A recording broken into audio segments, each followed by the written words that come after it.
Namaskar.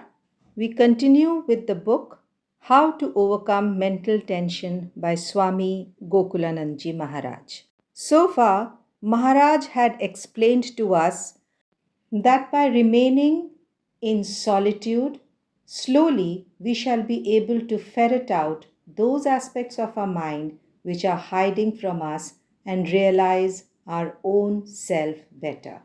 Today, Maharaj continues once we succeed in some amount of self analysis, the next step is a kind of healthy self acceptance. Each person has his own desires and inhibitions, and realizing these defects makes him careful to avoid them in future. Self affirmation is also an acceptance of our own limitations. We come face to face with the emotional aspects of our desires and learn to confront them. From this follows the next step, which is called self integration. We learn about ourselves and try to successfully integrate all these into a balanced personality.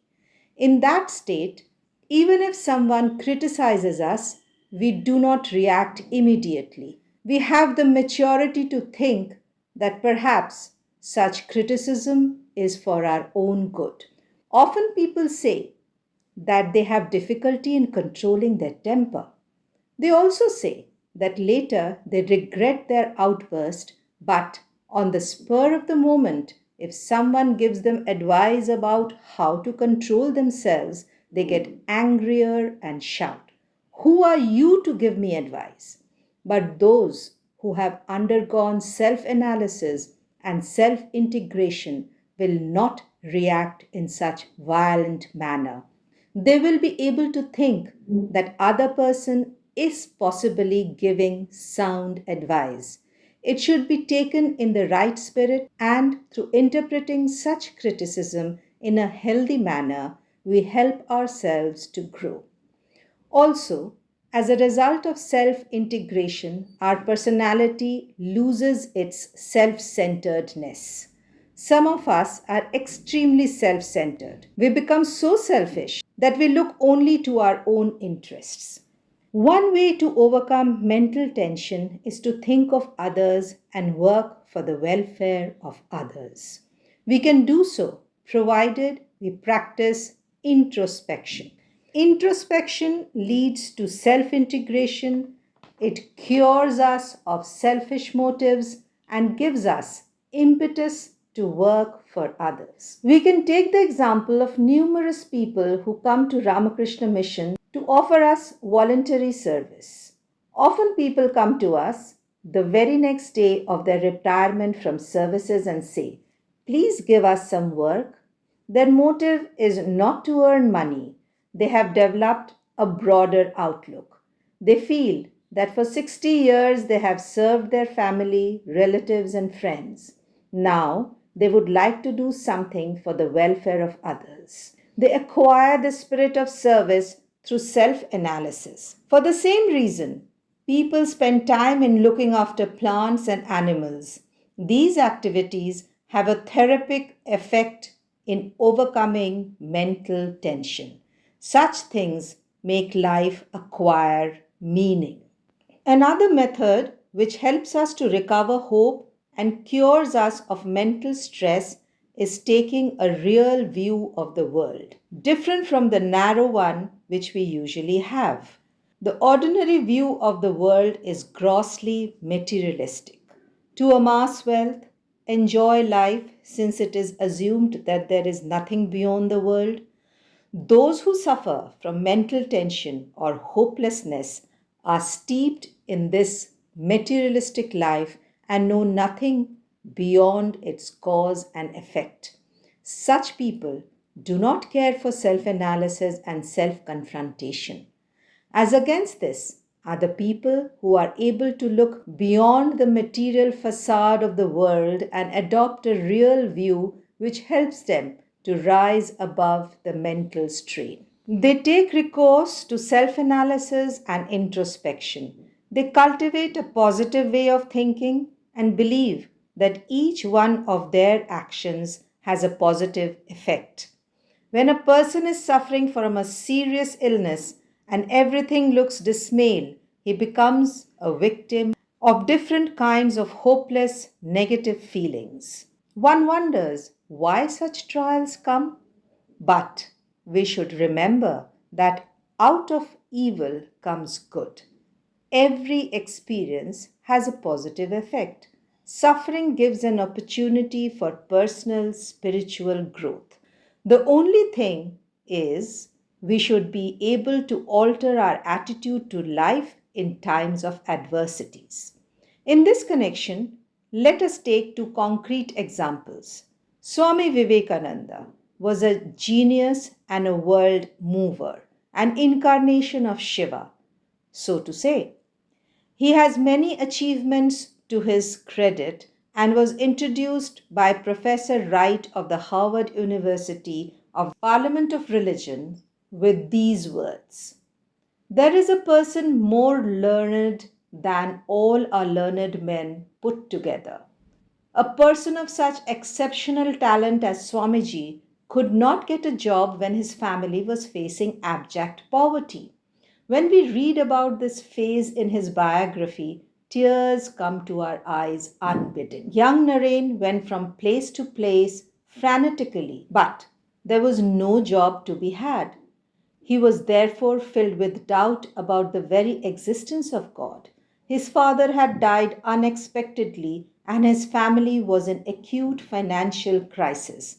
Sometimes there was no rice to feed the entire family. Swamiji would pretend to his mother that he had eaten with a friend so that his share could be given to others. Every day he would leave the house, taking the name of the Lord, and look for a job.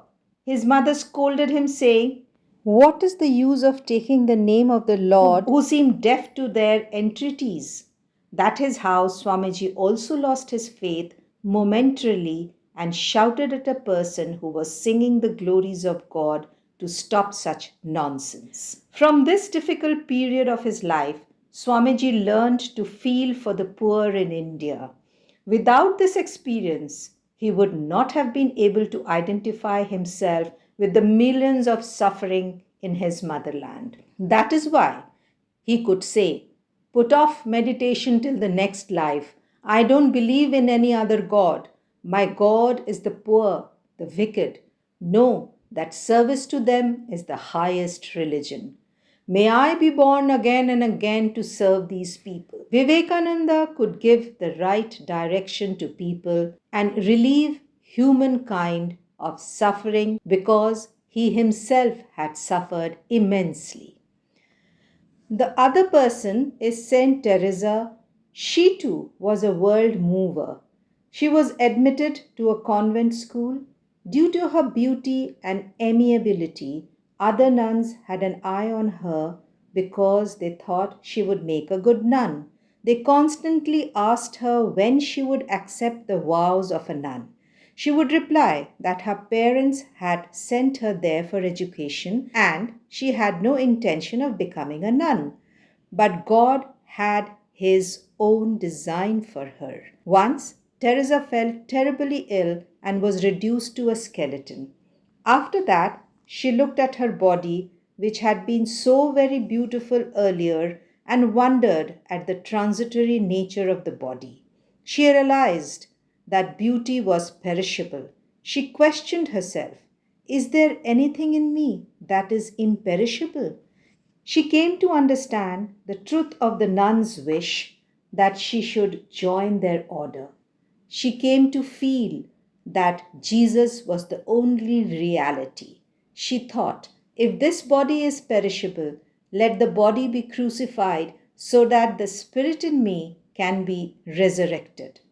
The period of her suffering had roused in her the dormant divinity. She joined the convent as a nun, started her own organization, and became a name in the world of mysticism. Therefore, there is truth in Swamiji's words that out of misfortune comes good. We can verify this in our own life and cultivate a spiritual attitude to replace the grossly materialistic one.